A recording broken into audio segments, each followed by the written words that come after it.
जय हिंद दोस्तों, जय हिंद बच्चों।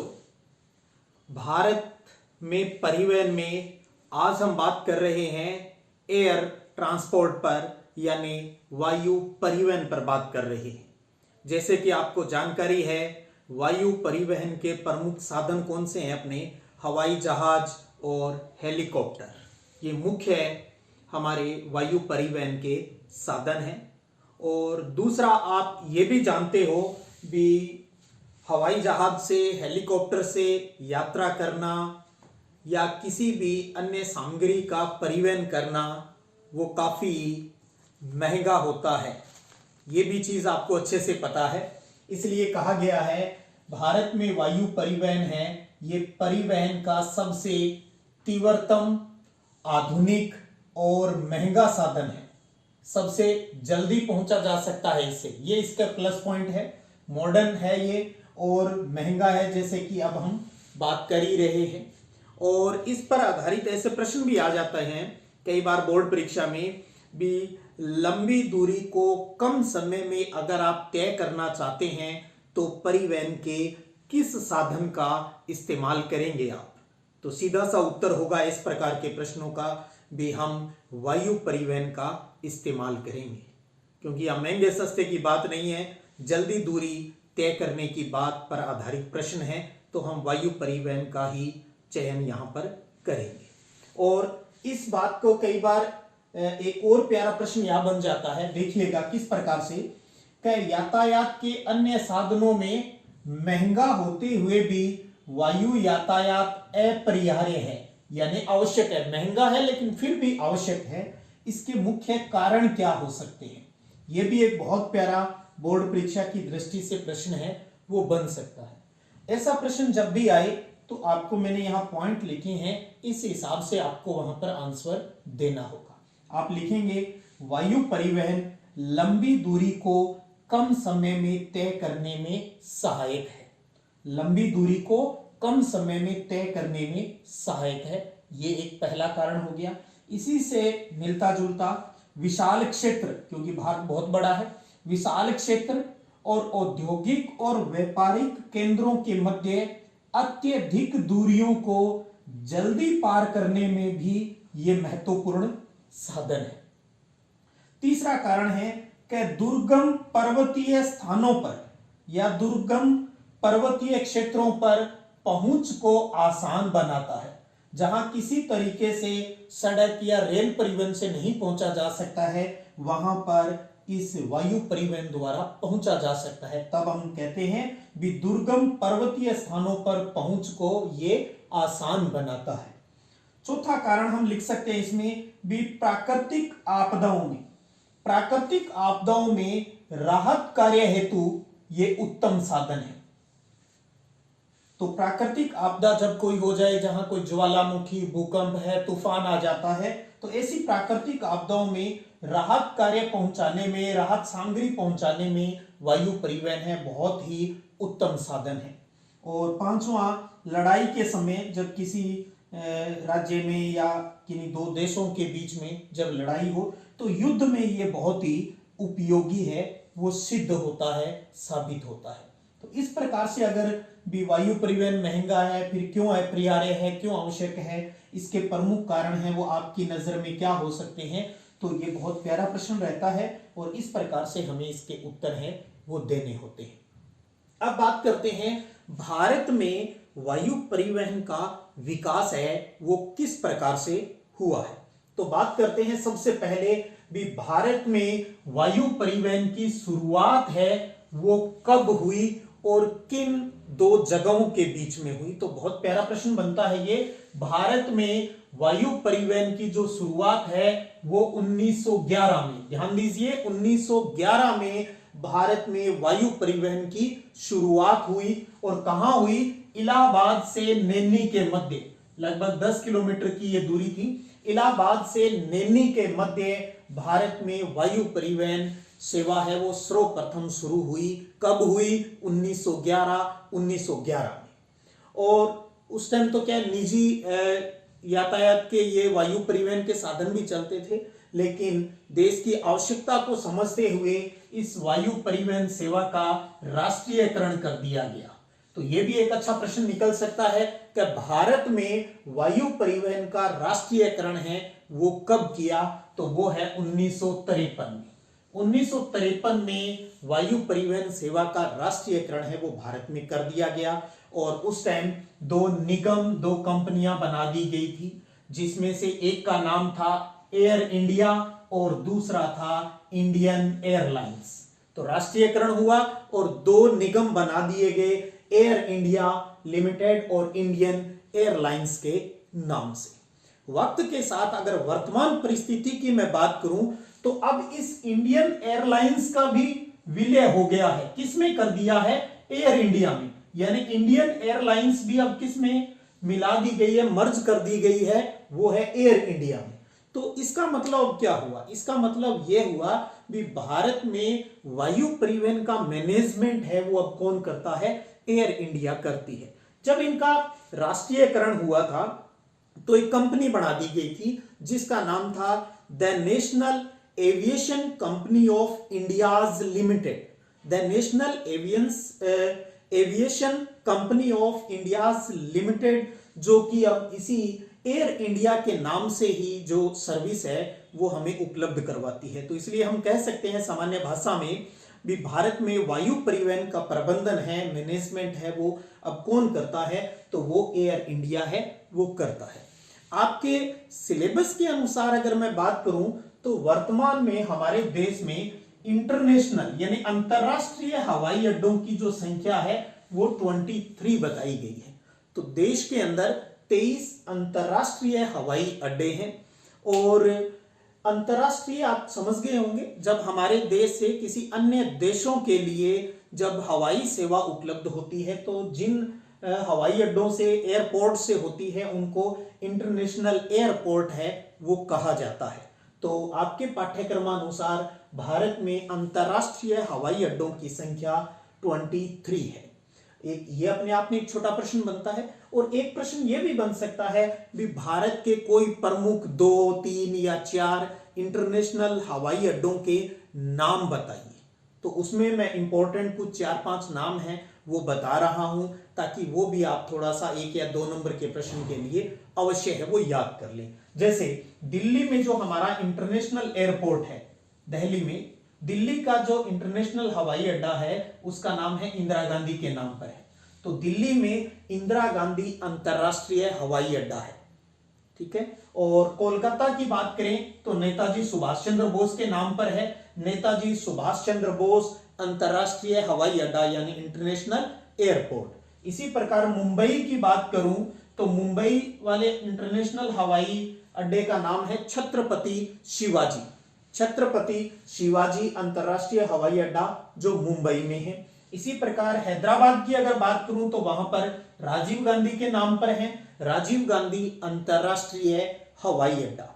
और चेन्नई की बात करूं, चेन्नई वाले का नाम है मीनाम्बकम, मीनाम्बकम अंतरराष्ट्रीय हवाई अड्डा। और अब राजस्थान में अपने जयपुर में है तो उसका नाम है सांगानेर अंतरराष्ट्रीय हवाई अड्डा। तो आपके सामने मैंने दिल्ली वाला, कोलकाता, मुंबई, हैदराबाद, चेन्नई और जयपुर 6 इंटरनेशनल हवाई अड्डों के नाम लिखे हैं। तो 3-4 नाम आप जरूर इसमें आप ध्यान रखें, कहीं 1 नंबर में आ जाए कि नहीं 2 अंतरराष्ट्रीय हवाई अड्डों के नाम बताओ या वो कहां पर है, या ऐसे आ जाए इंदिरा गांधी अंतरराष्ट्रीय हवाई अड्डा है वो भारत में कहां स्थित है, तो दिल्ली में है। सुभाष चंद्र बोस वाला कोलकाता में है।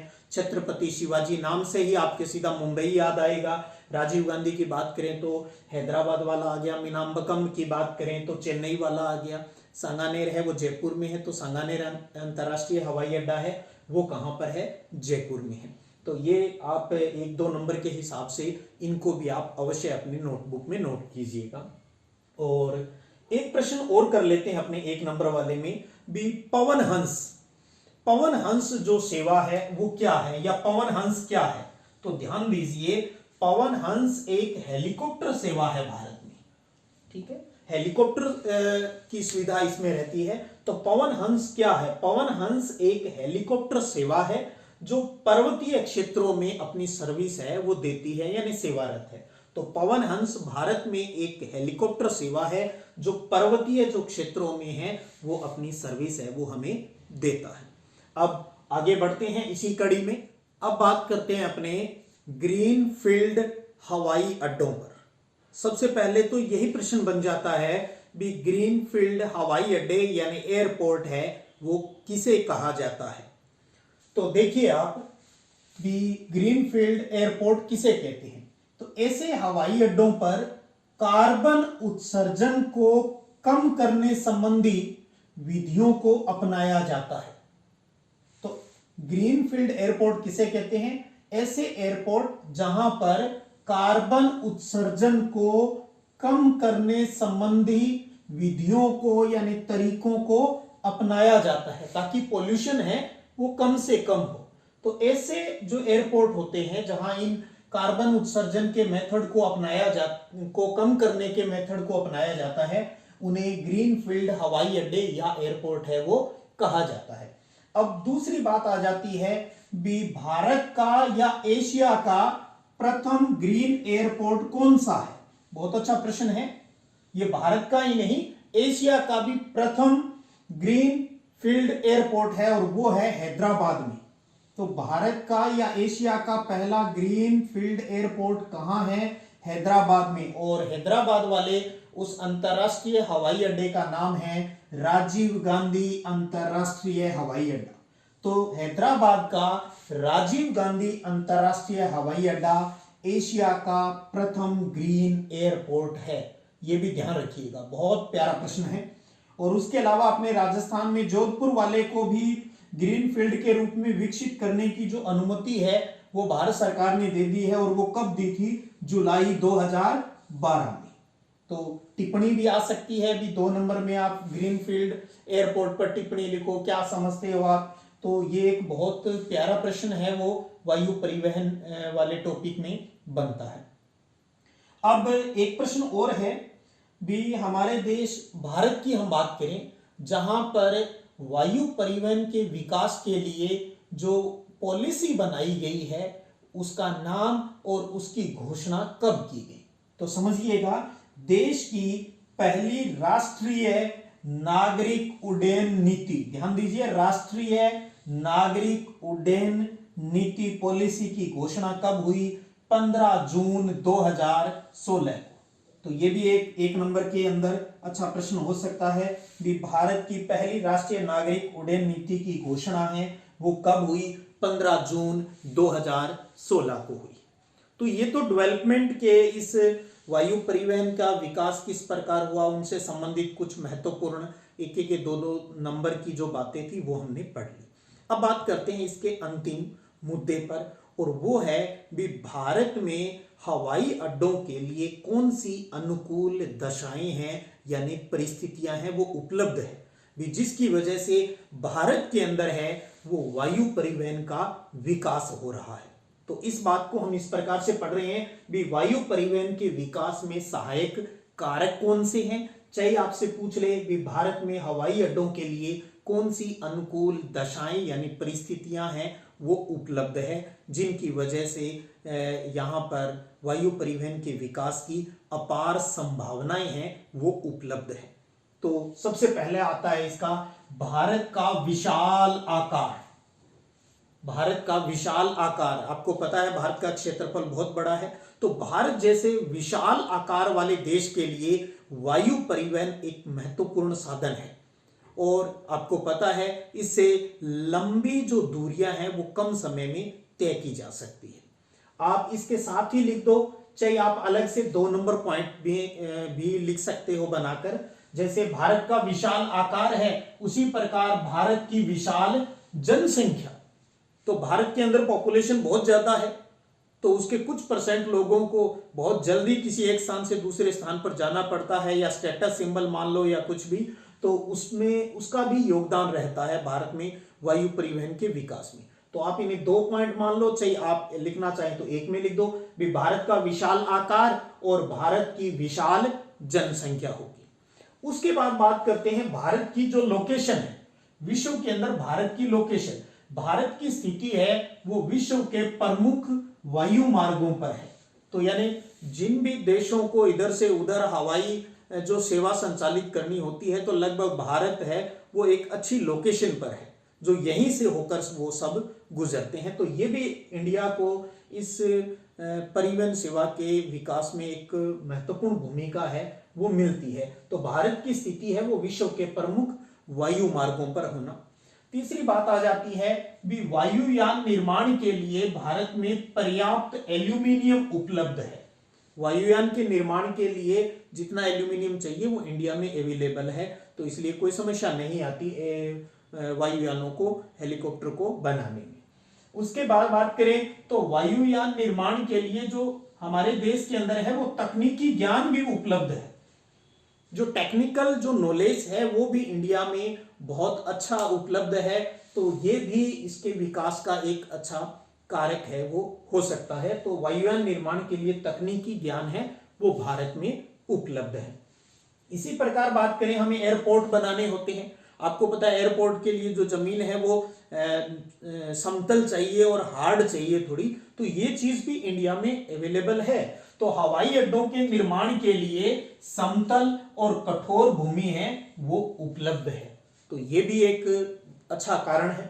और उसके अलावा देश का विशाल पर्यटन उद्योग, तो देश के अंदर जो टूरिस्ट जो इंडस्ट्री है वो भी बहुत डेवलप है, और टूरिस्टों को आने के लिए चाहे बाहरी दुनिया से आ रहे हैं तो उनमें उनको यहाँ लाने में इस सेवा का बहुत बड़ा योगदान है।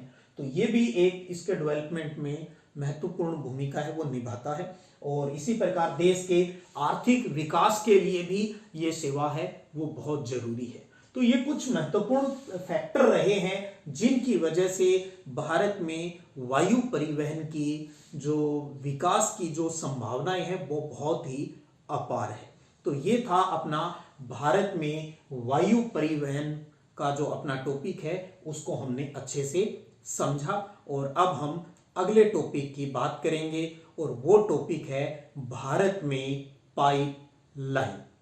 अब बात करते हैं अपने भारत में पाइपलाइन परिवहन पर। एक चीज आपने देखा होगा, अक्सर जो हमारे घरों में जो वाटर वर्क्स का जो पानी आता है वो पाइपों से आता है। तो हमने पानी को तो पाइपलाइन के माध्यम से घर तक पहुंचा दिया है, लेकिन इसी कंसेप्ट को लेकर अब इसका इस्तेमाल किया जा रहा है। जो हमारे पेट्रोल, डीजल, गैस जो होती है या लिक्विड कोई जो खनिज होता है उसको एक स्थान से दूसरे स्थान तक पहुंचाने में, या यूं कहूं भी ये परिवहन का एक नया ही साधन है। पानी का तो परिवहन करते ही रहे हैं, लेकिन इसके माध्यम से हम और किन चीजों का इस्तेमाल कर सकते हैं। तो सबसे पहला प्रश्न इसमें यही बन जाता है भी पाइपलाइन के माध्यम से किन चीजों का परिवहन है वो किया जाता है। तो वहीं से अपने इसको स्टार्ट करते हैं। तो देखिए, खनिज तेल, पेट्रोलियम, प्राकृतिक गैस और लिक्विड यानी तरल लौह एशक के परिवहन हेतु। और आपको इसमें भी कोई समस्या है तो आप सीधा लिखो पेट्रोल, डीजल, प्राकृतिक गैस और लिक्विड जो एशक होता है उसके परिवहन हेतु आजकल एक नया साधन पाइपलाइन परिवहन का इस्तेमाल है वो किया जाता है। और ये सस्ता पड़ता है और द्रुतगामी है। द्रुतगामी है यानी तेजी से इसको एक स्थान से दूसरे स्थान पर भेजा जा सकता है। और इन्हीं शब्दों का अब हम इस्तेमाल कर लेते हैं इस अगले टॉपिक में, जिसका नाम हो जाता है कि पाइपलाइन परिवहन के बेनिफिट क्या है, लाभ क्या है इसके। ये एक अच्छा प्रश्न बन सकता है। तो देखिए, इस पाइपलाइन परिवहन के माध्यम से इन चीजों का जब हम परिवहन करते हैं तो उसके बेनिफिट क्या है। पहला है, एक तो ये सस्ता साधन है। जमीन के अंदर पाइपें पहुंचानी है, एक बार डाल दी बस ठीक है, प्रॉब्लम खत्म। सस्ता साधन है। दूसरा, सुगम है यानी आसान परिवहन है इससे। तीसरा है, इससे ऊर्जा की बचत होती है। कोई पेट्रोल डीजल हमें कोई व्हीकल के अंदर कोई ट्रक से या उनसे तो भेजने की जरूरत नहीं है, तो अपने आप उसकी बचत होगी। तो इस परिवहन से ऊर्जा की बचत होती है। समय की भी बचत है। अब तेल चल पड़ा तो एक स्थान से दूसरे स्थान पर पहुंच ही जाएगा, कोई बीच में बाधा थोड़ी है, वहां समय की बचत है। इससे पॉल्यूशन है वो बहुत कम होता है, यानी प्रदूषण कम होता है। इसके साथ साथ जो उबड़ खाबड़ जो मार्ग हैं उससे भी इसका परिवहन किया जा सकता है। तो उबड़ खाबड़ मार्ग से इस पाइपलाइन के माध्यम से परिवहन है वो आसानी से किया जा सकता है। और हम जमीन ही नहीं, पानी के अंदर मोस्टली समुद्री जल में भी पाइपलाइन है वो बिछाई जा सकती है। तो इन प्रमुख 7-8 जो बेनिफिट है उसको हम इस टॉपिक के अंतर्गत शामिल करते हैं, और एक 2 नंबर का बहुत अच्छा प्रश्न है वो बोर्ड परीक्षा में बन सकता है आपके लिए। और भारत में जो हजारों किलोमीटर लंबी जो पाइपलाइन बिछाई गई है उसके कहूं भी उसके रख रखाव के लिए एक अथॉरिटी बनाई गई है। तो अब हम बात कर लेते हैं कि उस अथॉरिटी का नाम क्या है और स्थापना है वो उसकी कब हुई। तो देखिए, भारतीय गैस प्राधिकरण लिमिटेड, भारतीय गैस प्राधिकरण यानी अथॉरिटी लिमिटेड की स्थापना है वो कब हुई भारत में, तो ध्यान दीजिए 1984 1984 के अंदर भारतीय गैस प्राधिकरण लिमिटेड की भारत में स्थापना हुई। और ये 14,400 किलोमीटर लंबी पाइपलाइन का है वो जो संचालन है वो यही भारतीय गैस प्राधिकरण लिमिटेड के द्वारा किया जाता है। अगला प्रश्न इसमें बनता है आपको परीक्षा की दृष्टि से कि भारत की प्रमुख 4, 5, 2, 3 पाइपलाइनों के नाम बताइए।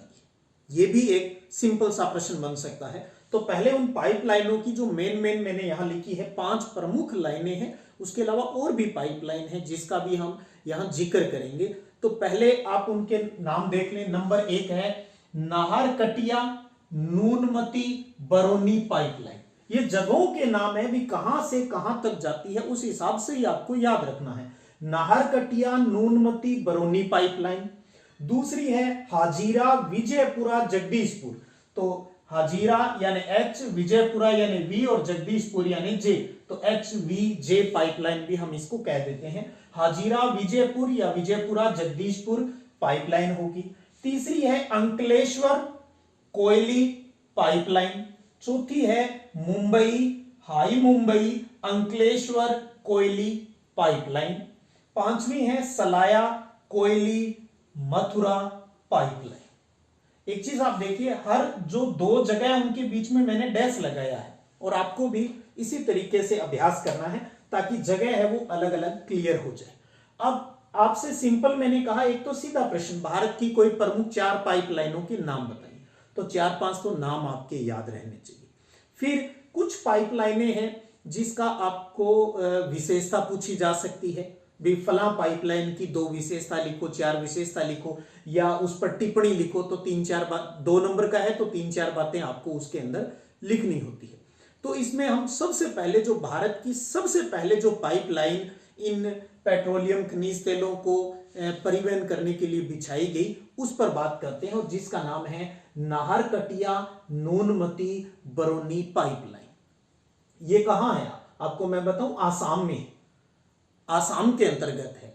ठीक है, तो भारत की ये सबसे पहली पाइपलाइन है। तो ये भी प्रश्न बन सकता है कि भारत की पहली पाइपलाइन का नाम बताइए। तो आप बताएंगे नाहरकटिया नूनमती बरौनी पाइपलाइन है, जो कहां है, आसाम के तेल के कुओं से लेकर नाहरकटिया और नूनमती वही है, और बरौनी यानी बिहार तक इसका जो संचालन है वो किया जाता है, बिछाई हुई है। तो ध्यान दीजिए, तो ये भारत की सबसे पहली पाइपलाइन है, और इस पाइपलाइन की जो कुल लंबाई है वो 1167 किलोमीटर है। 1167 किलोमीटर इसकी लंबाई है। और ये जो पाइपलाइन है छोटी बड़ी 80 नदियों के अंदर से गुजरती है, और इस पूरे 1167 किलोमीटर के मार्ग में 9 जगह पर पंप करने के लिए पंपिंग स्टेशन है वो भी बनाए गए हैं इसके अंतर्गत। अब टोटल लंबाई है वो 1167 किलोमीटर है, जिसमें नाहरकटिया से नूनमती के बीच की जो दूरी है वो है 443 किलोमीटर है, और उसके आगे नूनमती से बरौनी वाली जो दूरी है वो 724 किलोमीटर की पाइपलाइन है। तो दोनों को मिला देते हैं तो ये 1167 किलोमीटर लंबी पाइपलाइन है, जो मोस्टली भूमिगत है और कुछ जगह जो बीच में छोटी बड़ी 80 नदियां आती हैं उनके अंदर से भी इन पाइपलाइनों को बिछाया गया है। और बरौनी से आगे फिर कानपुर तक का, अगर बरौनी हल्दिया कार्य की बात करें तो वो 1966 तक है उनका कार्य है, वो पूरा है, वो हो भी गया है। तो आपको इस तरीके से भी, एक तो कहाँ है, ये आसाम से बिहार तक है, भारत की पहली पाइपलाइन है, 1167 किलोमीटर है। फिर भी अगर आपके याद रह जाए तो आप ये भी लिख सकते हो कि नाहरकटिया से नूनमती 443 किलोमीटर, नूनमती से बरौनी तक 724 किलोमीटर की पाइपलाइन है, 80 नदियों को पार करती है, 9 पंपिंग स्टेशन है, वो इसके ऊपर है, वो बनाए गए हैं। अब बात करते हैं दूसरी इंपॉर्टेंट पाइपलाइन, और बोर्ड परीक्षा में ये कई बार पूछी भी गई है, और वो है हाजीरा विजयपुर जगदीशपुर पाइपलाइन। अब बात ये आती है ये कहां है। हाजीरा है गुजरात के अंदर, विजयपुर है वो मध्य प्रदेश के अंदर है, और जगदीशपुर है वो उत्तर प्रदेश में है। तो इसका मतलब गुजरात, मध्य प्रदेश और उत्तर प्रदेश, 3 स्टेट को आपस में ये जोड़ रही है ये पाइपलाइन। सबसे प्यारा प्रश्न 1 नंबर का इसके अंदर है, ये विश्व की सबसे लंबी भूमिगत गैस पाइपलाइन है। विश्व की सबसे लंबी भूमिगत गैस पाइपलाइन कौन सी है? हाजीरा विजयपुर जगदीशपुर पाइपलाइन है, और इसकी जो कुल लंबाई है वो 1750 किलोमीटर है। कुल लंबाई कितनी है इसकी? 1750 किलोमीटर है। और इस जो पाइपलाइन है इससे यूपी के तो 4, मध्य प्रदेश और राजस्थान के एक जो उर्वरक कारखाने हैं, जो डीएपी यूरिया के जो कारखाने हैं, उन तक भी इसी से गैस है वो पहुंचाई जाती है। तो ध्यान दीजिए, इसमें यूपी के 4 और एमपी यानी मध्य प्रदेश और राजस्थान के एक उर्वरक कारखानों तक भी गैस है वो पहुंचाई जाती है। तो विश्व की सबसे लंबी भूमिगत गैस पाइपलाइन है हाजीरा विजयपुर जगदीशपुर। कुल लंबाई 1750 किलोमीटर है, यानी मेन ब्रांच जो इसकी शाखा है उसकी बात हम यहां पर कर रहे हैं। तो ये 2 तो आपको पहले विस्तृत रूप से, क्योंकि इसके अंदर से अच्छे प्रश्न हैं वो निकलते हैं। अब बात करें अगली, तो है अंकलेश्वर कोयली पाइपलाइन। तो अंकलेश्वर कोयली ये कहां पर है? गुजरात में है। तो हमने इसके आगे लिख दिया भी अंकलेश्वर कोयली पाइपलाइन है, ये गुजरात की प्रमुख पाइपलाइन है, और इसका जो निर्माण कार्य है वो 1965 में पूर्ण हो गया था। और इसके अलावा मैं आपको बताऊं, गुजरात के अंदर कई और पाइपलाइन भी है। तो मैं चाहता हूं, मैं उनके नाम आपको बता रहा हूं, तो आप कम से कम, जैसे एक ये होगी, एक जरूर आप और याद रख लेना, कहीं प्रश्न ऐसे आ जाए कि गुजरात की किन्हीं 2 पाइपलाइनों के नाम बताइए, तो आपके वहां कोई समस्या नहीं हो जाए। तो आप अंकलेश्वर कोयली के बाद अगर बात करूं तो फिर है कलोल साबरमती पाइपलाइन होगी। उसके अलावा है नवगांव कालेल कोयली पाइपलाइन है। उसके बाद तीसरी बात करूं और केम्बे धुबरन गैस पाइपलाइन है। उसके अलावा अंकलेश्वर बड़ौदा गैस पाइपलाइन है, और उसके अलावा कोयली अहमदाबाद पाइपलाइन भी है। तो यानी इस प्रकार से अगर बात करूं तो वहां गुजरात में जो लोकल इंपॉर्टेंस की जो ये पाइपलाइन है वो भी है वहां पर। तो आप ज्यादा नहीं तो अंकलेश्वर कोयली पाइपलाइन गुजरात के अंदर है, और दूसरी और नहीं तो कोयली अहमदाबाद वाली याद रख लेना भी, कोयली अहमदाबाद पाइपलाइन भी कहां है? गुजरात में है।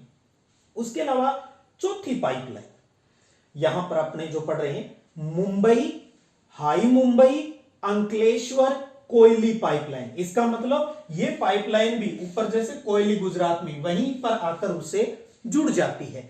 तो मुंबई हाई मुंबई जो समुद्र के अंदर तट वाला जो इलाका है, मुंबई हाई मुंबई अंकलेश्वर कोयली, 4 जगहों के नाम इस पाइपलाइन के अंदर है वो आ रहे हैं। ये महाराष्ट्र के अंदर है, महाराष्ट्र है में मुंबई हाई मुंबई। तो महाराष्ट्र में मुंबई हाई से मुंबई तट यानी समुद्र के अंदर वाला जो इलाका है जहां तेल निकाला जाता है वो मुंबई हाई है।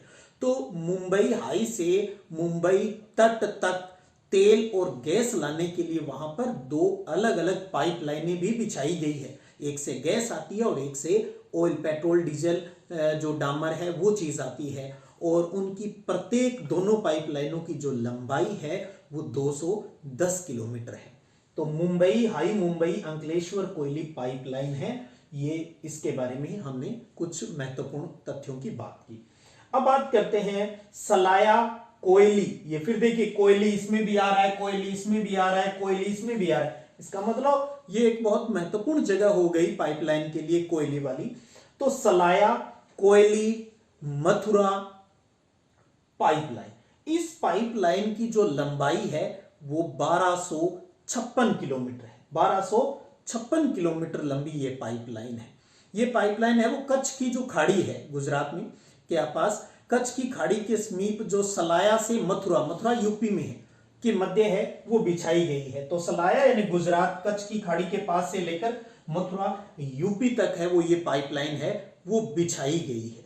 तो ये भारत की प्रमुख पाइपलाइनें हैं जिन पर हमने बात की है, और इन पाइपलाइनों के माध्यम से हमने कहा जो खनिज तेल, पेट्रोलियम, प्राकृतिक गैस यानी पेट्रोल, डीजल, डामर, इनका जो और प्राकृतिक गैस जो है उनका परिवहन किया जाता है। इसमें समय कम लगता है, सस्ता साधन है, प्रदूषण कम होता है, ऊर्जा की बचत होती है, समुद्री जल में भी पाइपलाइन बिछाई जा सकती है। ये इसके महत्वपूर्ण जो बातें थी यानी इंपॉर्टेंस थी इसकी।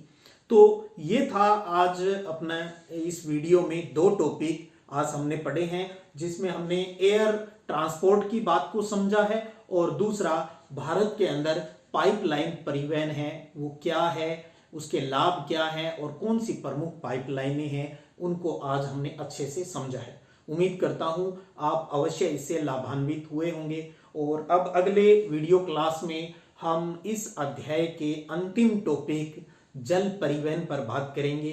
तब तक आप अच्छे से पढ़ते रहिएगा, क्योंकि पढ़ेगा राजस्थान तभी तो बढ़ेगा राजस्थान। फिर मिलते हैं, तब तक जय हिंद, जय भारत।